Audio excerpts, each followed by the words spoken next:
All right, so here's the deal today. I am just well, not really breaking camp because I might stay here tonight. But what I was planning to do today was explore some mines that are in this area. If you look over there, I don't know if you can see it, but you can see the tailings from a mine adit or tunnel that goes straight back into the mountain.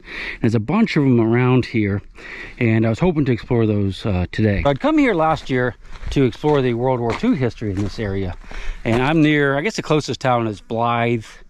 Poor Blythe, he went crazy. Blythe, California, and this is the Palen Pass maneuver area that Patton used and his troops used during World War II before they went overseas. Big maneuvers took place here, thousands of tanks, and or at least hundreds of tanks, and over 1 million soldiers, U.S. soldiers, trained here in a 2-year period in this general area and all the big camps around here. So what we're going to do today, I think, is we're going to jump on the road and just get the little bike. We're going to travel up through the this gap here. There's a bunch of mines over there in that big mountain down to the side, and I'm going to scope those out to see if any of those we can get into any of those. Oh yeah, I forgot to tell you what they do. Maybe I already told you this. Is they bat-proof the cave, well, man-proof the caves, but make it so bats can get in it. So they put these big, great, heavy steel beams across it, so people can't get into the mines, but the bats can fly right through. So we can't go in there. But there might be some up there that are still open. I don't know. We'll go look at that. And if not, there's this is, like I said, this is the maneuver area, so there's all kinds of stuff to look at as far as foxholes, trenches, gun emplacements. There could be artifacts laying around. We can't pick them up because, well, we can pick them up, I guess, but we can't keep them because this is federal government property, most of it. And not all of it is. There are actually some private sections scattered about that we'll be going into today. All right, let's jump on the bike, see what we get into. We never know for sure. At least I sure don't. Enough about that. Okay, so let's go ahead and hit the road. One problem I have though is this road we're going on is very sandy in places, and motorcycles do not like sand. They have a tendency to fishtail, and the front wheel wants to go cattywampus. So I'm not going to get a lot of video going up, I don't believe, until we get out of that sandy area. So it's about, I don't know, about 2 miles of sand, I do believe. Not looking forward to that. Ready?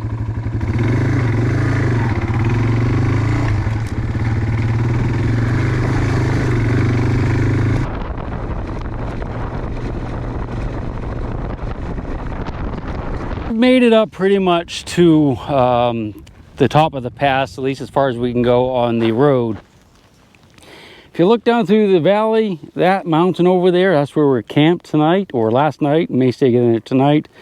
The road through the valley was very sandy, not too bad once you crawled out of it.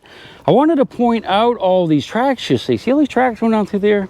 Those are tank tracks or armored vehicle tracks from World War II. And if you look at Google Earth of this area, I mean, they're everywhere you look. You can see them, where they're not in a wash. That's the actual pass up there. There's a bunch of mines. We're going to go look at some of those maybe today. A lot of the fighting took place out that way, but I don't think that's public. I don't think you can drive down that road. I'll have to look and see. So we may have to hike out it. But that's it. Yeah, we're up here. Kind of really windy up here, and it was last year when I was up here as well. And if you get a chance, check out some of those videos from last year, because I really did some heavy duty hiking up here. It was just so windy, you know, it was just hard to do videos, but it's windy again today, so who knows. Just kicked out a ration tin. That's from World War II, and there are thousands of them up here. In fact, if you go through this gap, there's a couple big divisional camps down there. Camp Iron Mountain, I think Camp Granite, are not too far over that gap. And that's where this, you know, a lot of the soldiers stayed. And we'll probably check those out a little bit later. And I did check them out in my videos last year. So if you want to see that, please do. One other thing, one other thing I want to tell you. If you ever want to come up here and visit, again, this is government land. Anybody can come up here. If you're not comfortable with four-wheel driving, this is a good way to come in. This is the exit that goes out by Blythe, California. And it goes on around here and then drops out on another road over there. I can't remember what it's called. But coming up through the mountains there is a little bit more hairy. Coming up through here is really easy, except it has a little bit of sand. But it's really easy. It's really easy to get to if you have high clearance and probably four-wheel drive for the sand this direction. All right, I'm going to go up a little bit further, and then we're either, well, let's go look at the mines today. Let's start with that. Maybe that'll keep us busy all day. Save the hiking for tomorrow. That's where I last talked to you, right down the road there, and I'm tooling my way up through here, and I happened to see that thing right in the middle of the road, and I recognize that from my many years of training as an anti-armor infantry soldier, as a World War II anti-tank mine. That's what that is. Right in the middle of the road. Looks like someone already ran over it. It didn't go splody, so it's probably safe. But to be honest, even though this is a maneuver area and they were, you know, doing their practicing fighting and stuff up here, they would not use live anti-tank mines. You know, they weren't trying to kill each other. I mean, they had blanks when they were firing up here. They would have anti-tank mines, but they wouldn't be live ones. They would be training mines. So that's what that's going to be. I've actually found a number of those in the general area. Well, last time I was up here, I found a couple of them. So that's going to be just a training mine. So we're going to go ahead and look at it just to make sure, because, you know, I wouldn't want to leave a live one in there. And I'm a trained professional when it comes to well, to more modern mines, but let's take a look at it. It's already been run over, so if it goes splody, I guess we deserved it. Look at that. Oh my God, that's exactly what it is, you know. That's a World War II anti-tank mine. Isn't that bizarre? Right in a row. All right, what I'll do is I'll put it off to the side, and I'll let the rangers, I'll pin it and let the government people know where it is if they want to come get it. But it's just a training mine. And you can see it's full of dirt. Good stuff. Just get off my bike for a minute, walking around. I just found this. Isn't that weird? That looks to me like a you know, a tip to an arrow that you would use to hunt fish. You know, it's barbed, so it goes through the fish, and when it comes back, that catches, so you can reel them in. What in the world? Why is that out here? That was really bizarre. Might be something else, I don't know, but that's a strange one.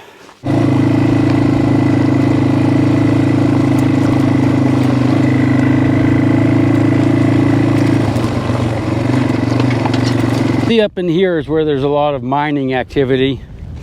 I read somewhere that a lot of the mines in this area were operated between World War I and World War II, but that's obviously much newer, I do believe. So I think they were up here, well, I'd say probably 30, 40 years ago.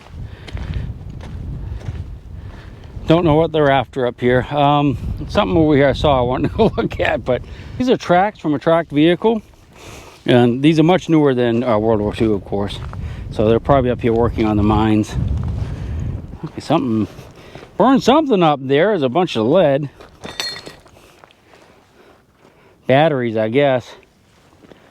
All right. Oh, there's a mine. Just saw that. I'll put binoculars on that. And I'm going to be scanning these hillsides. And we're going to go up a little bit deeper in there and look for mines. And if we see anything we can get into, we will. But if not, we'll just explore today.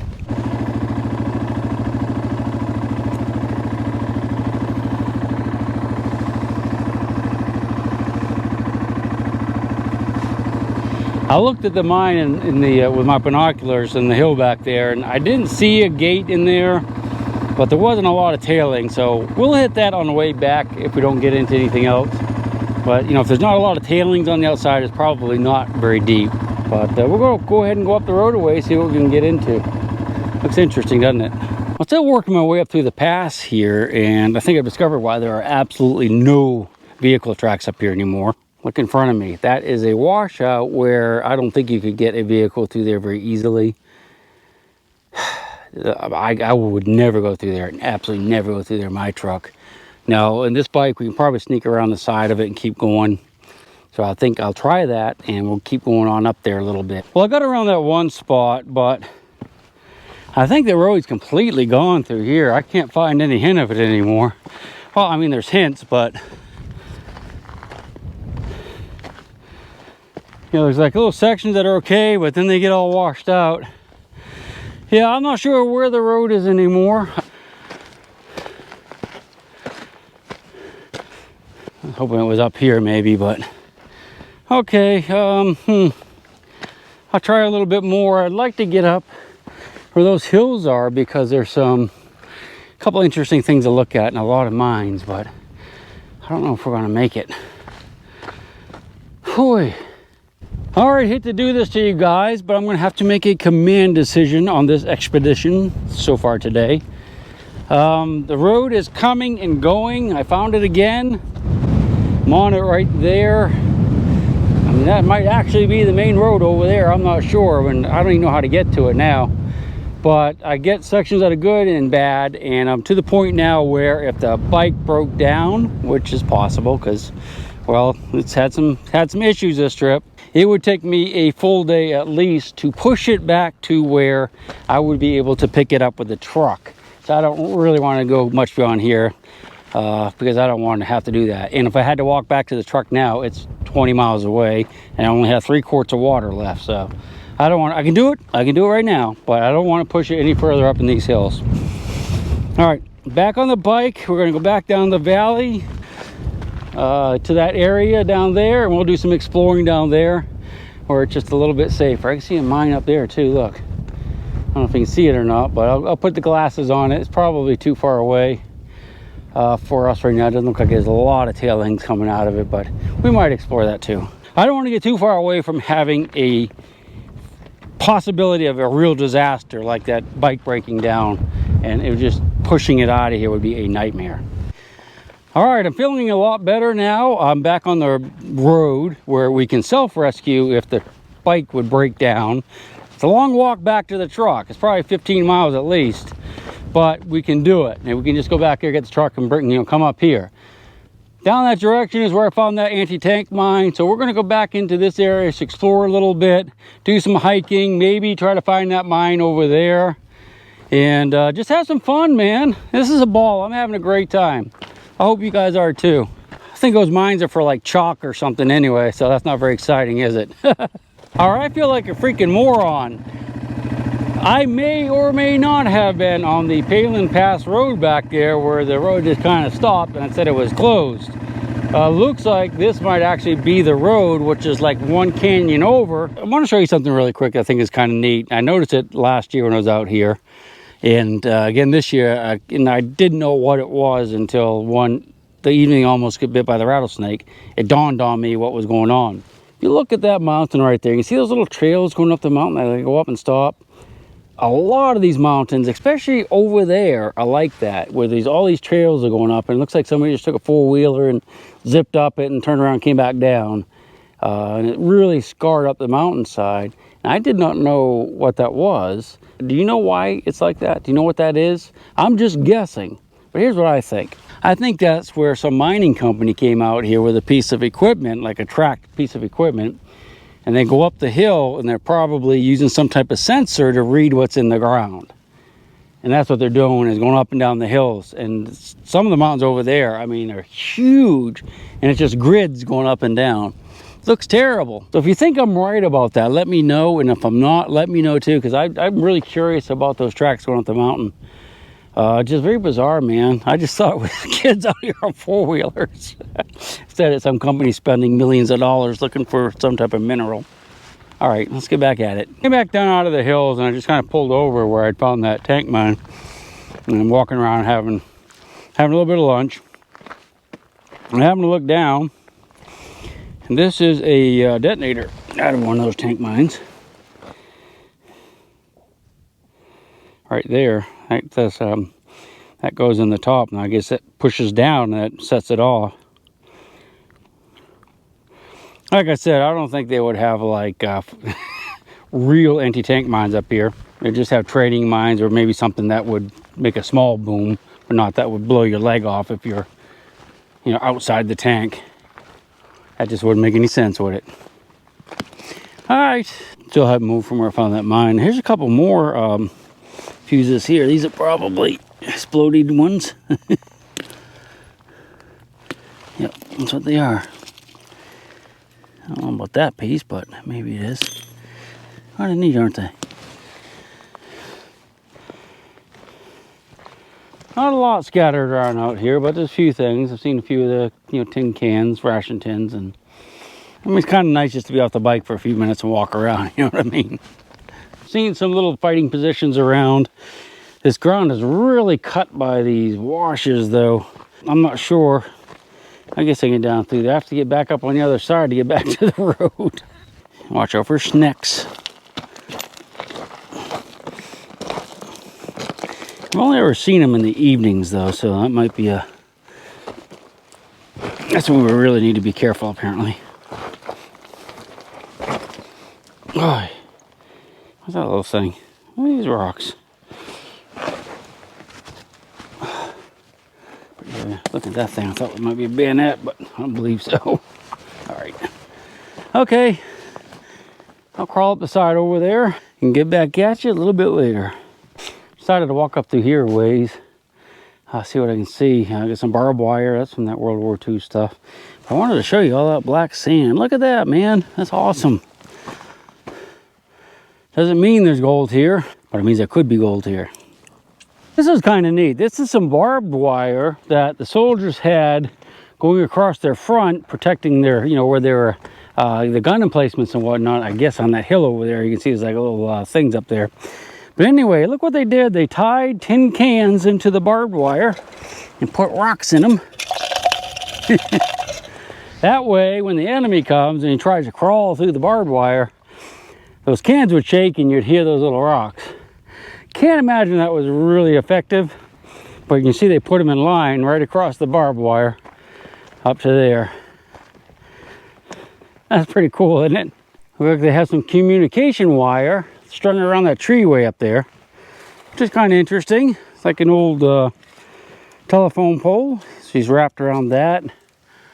Goes up to there. Coming down the road, I noticed some dust up there. That tells me there's a whirlwind about. Let's see if we can go get in it.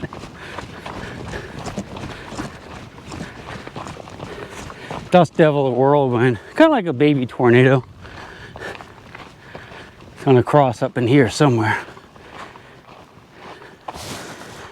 Can you see it? There's a column. There it is. You can hear it. Listen.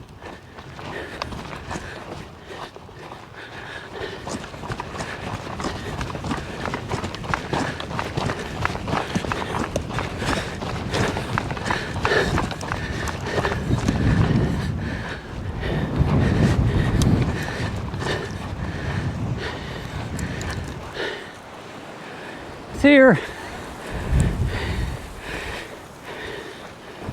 Whew. That was a baby one. Nice breeze though. I jumped up in one of them one time. There it goes on the road. Ooh, it looks pretty nice. That's probably the same one. Boy, change direction.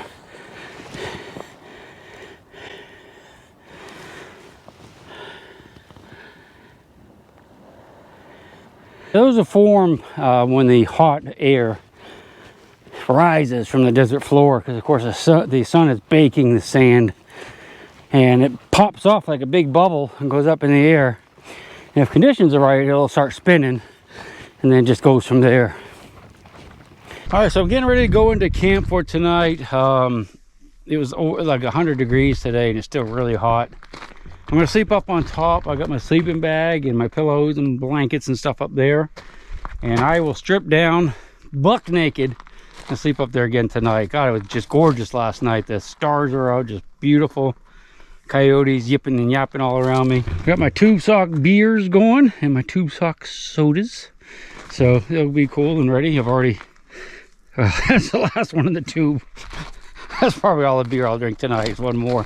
And then I'm going to crawl up on top. Oh, by the way, if you haven't learned about tube sock beer yet, because I haven't showed you that clip, and I will eventually maybe, but it's really cool. It really works. Tube sock beer, man. When you don't have ice, it's the way to go. Mother Earth has no sympathy. She'll take the ring from your hand and bury it in the sand and keep it for eternity. Mother Earth, she's got her secrets she's promised to keep, hidden in her dirt or